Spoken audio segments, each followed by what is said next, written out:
तो नमस्कार, मैं सीए रोहित गर्ग। दोस्तों, स्वागत है मेरा नई वीडियो के अंदर।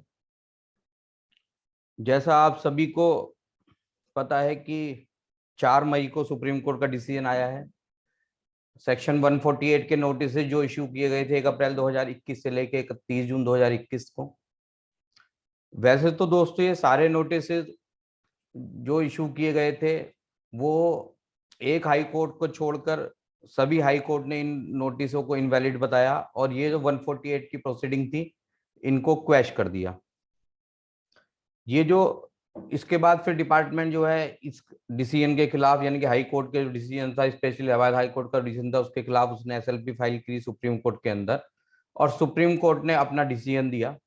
तो दोस्तों आज की जो वीडियो है उसके अंदर हम वो जो डिसीजंस हैं उसके ऊपर बहुत ज्यादा डिस्कस नहीं करेंगे, क्योंकि वो और वीडियो के अंदर भी अवेलेबल है और आप डिसीजन भी जाके पढ़ सकते हैं। हम उस डिसीजन का इम्प्लीकेशन क्या होने वाला है ईयर वाइज उसको डिस्कस करेंगे और हम ये डिस्कस करेंगे क्या इनकम टैक्स डिपार्टमेंट को सुप्रीम कोर्ट जाने से बेनिफिट हुआ या नहीं हुआ, या ये डिसीजन सुप्रीम कोर्ट का जो डिसीजन है इनकम टैक्स के लिए बेनिफिशियल है एसएससी के लिए। दोस्तों स्टार्ट करते हैं। दोस्तों देखिए, सबसे पहले हम असेसमेंट ईयर देखते हैं कि किसके असेसमेंट के लिए डिपार्टमेंट ने 148 इशू किया था। देखिए, डिपार्टमेंट ने असेसमेंट ईयर 13-14 से लेके असेसमेंट ईयर 17-18 के लिए ये नोटिस इशू किए थे। तो अब हम पहले देखते हैं कि हाई कोर्ट का डिसीजन था उसके अकॉर्डिंग क्या नोटिस, क्या स्टेटस था इन नोटिस का। देखिए दोस्तों, हाई कोर्ट ने तो इन सारे ही नोटिस को इनवैलिड माना था, क्योंकि हाई कोर्ट ने ये कहा था कि जो एक्ट था, जो पुराना एक्ट था जिसके अंदर आपने 148 दिए थे, वो 31/3/2021 को एबोलिश कर दिया गया था और 1 अप्रैल 2021 को नया एक्ट आ गया था। उसके अकॉर्डिंग ही आपको नोटिस देने चाहिए थे। दोस्तों जब डिपार्टमेंट सुप्रीम कोर्ट जाता है तो सुप्रीम कोर्ट के, मैं डिसीजन का आपको क्रक्स बता देता हूं कि सुप्रीम कोर्ट ने कहा कि हाई कोर्ट ने जो डिसीजन दिया है उसमें सुप्रीम कोर्ट ने उसको बिल्कुल ठीक माना, लेकिन सुप्रीम कोर्ट ने कहा क्योंकि ये जो नोटिस इशू किए गए हैं 90,000, अगर हम इनको इनवैलिड डिक्लेयर कर देते हैं तो ये एक पब्लिक इंटरेस्ट के लिए काफी नुकसानदेह होगा, क्योंकि इससे रिवेन्यू जुड़ा हुआ है और दूसरा ये बोनाफाइड मिस्टेक है इनकम टैक्स डिपार्टमेंट की। तो इसलिए सुप्रीम कोर्ट ने कहा कि हम एक बैलेंस व्यू इसके अंदर लेते हैं और ये जो 148 के नोटिस इशू किए गए हैं हम ये डीम कर लेते हैं, यानी कि एक डीमिंग फिक्शन क्रिएट कर दिया सुप्रीम कोर्ट ने कि ये जो 148 के नोटिस इशू किए गए हैं इन्हें 148 ए का नोटिस मान लिया जाएगा और जो नए एक्ट के प्रोविजंस हैं जो सेक्शन 149 से लेके 151 तक है वो यहाँ पे एप्लीकेबल होंगे। तो दोस्तों अब इसके बाद हम देखेंगे कि डिपार्टमेंट के क्या पास पहले भी कोई अल्टरनेटिव रेमेडी अवेलेबल थी जिसको डिपार्टमेंट यूज कर सकता था, या खाली डिपार्टमेंट के पास सुप्रीम कोर्ट जाने की ही रेमेडी अवेलेबल थी।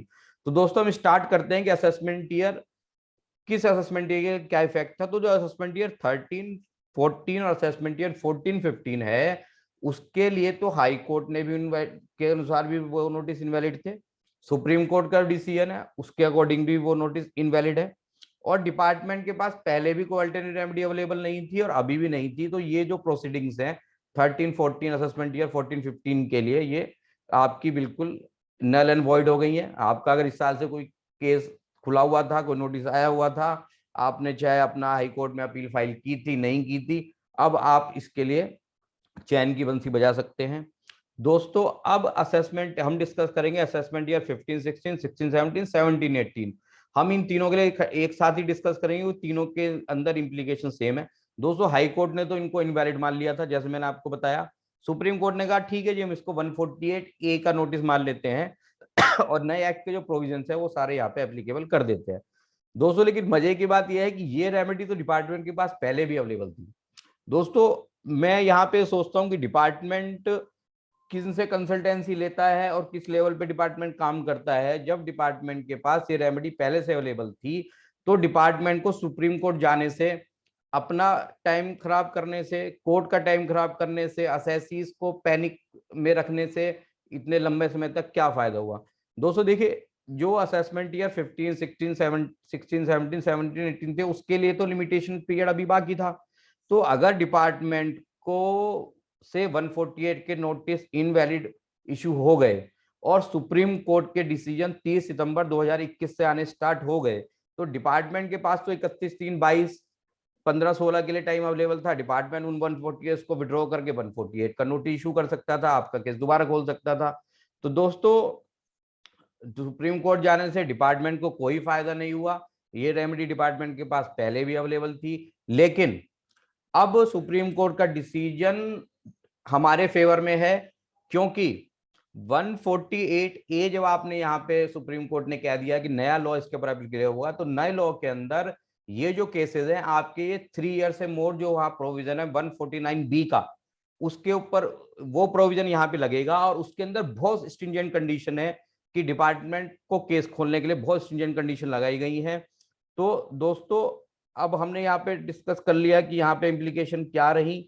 तो इसके बाद दोस्तों मेरी जो नेक्स्ट वीडियो होने वाली है वो होने वाली है कि अब डिपार्टमेंट जो नोटिस इशू करेगा, जिसके अंदर आपको वो कम्युनिकेट करेगा कि उसके पास क्या मटेरियल था, क्या एविडेंस थे, जो आपको 148 ए का नोटिस इशू किया था उसने, वो आपका शेयर करेगा, उनका आपको रिप्लाई देना है 30 दिन के अंदर। तो मेरी नेक्स्ट वीडियो में हम डिस्कस करेंगे कि उनका रिप्लाई किस तरह से दिया जाए, उसमें क्या क्या ऑब्जेक्शन आपको रेज करने हैं। दोस्तों आप हमें मोटिवेट करते रहे, हमारे चैनल को सब्सक्राइब करते रहे, हमारी वीडियो को लाइक करते रहे। Thank you.